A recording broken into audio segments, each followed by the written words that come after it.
सुद्धा जगाला मार्गदर्शक बनले आहे अशा महान ऋषींना वेदव्यासांना माझा प्रणाम. मित्रांनो, वेदव्यासांना माझा प्रणाम. मित्रांनो, गुरु ते जे चारित्र्यवान, गुणवान, ज्ञानवान पिढी घडवतात, जी पिढी सामर्थ्यशाली समृद्ध राष्ट्र बनवते. वेदव्यासांच्या साहित्याने सुद्धा अशाच समृद्ध पिढ्या आणि समृद्ध राष्ट्र बनवले आहे. म्हणून आषाढ शुद्ध पौर्णिमा ही व्यास पौर्णिमा म्हणून साजरी केली जाते.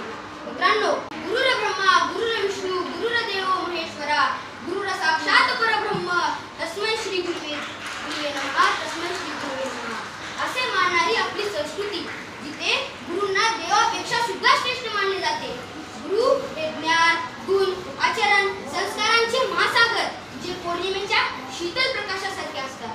तसेच गुरु हे ज्ञान, संस्कार, चारित्र्य यांपासून शिष्याला एक राष्ट्राचे शिलेदार, राष्ट्र उद्धारक पिढी घडवतात. मित्रांनो, म्हणूनच आपण म्हणतो ना, गुरुर ब्रह्मा गुरुर विष्णू. प्राचीन काळात अशा काही जोड्या आहेत ज्या भारतीय संस्कृतीला गुरु शिष्य परंपरेची मोठी उत्कृष्ट उदाहरणे बनवतात. जसे रामायणामध्ये गुरु वशिष्ठ आणि श्रीराम, महाभारतामध्ये धनुर्धर अर्जुन आणि गुरु द्रोणाचार्य अशा जोड्या खूप गाजलेल्या आहेत. म्हणून मित्रांनो, या जोड्या अशा आहेत की ज्या आपल्याला काही ना काहीतरी शिकवतात. म्हणूनच पण मित्रांनो, आत्ताची शोकांतिका ही की महाजाल रूपी माहितीच्या गुगलमध्ये अडकून आपण AI रूपी यंत्र बनत आहोत.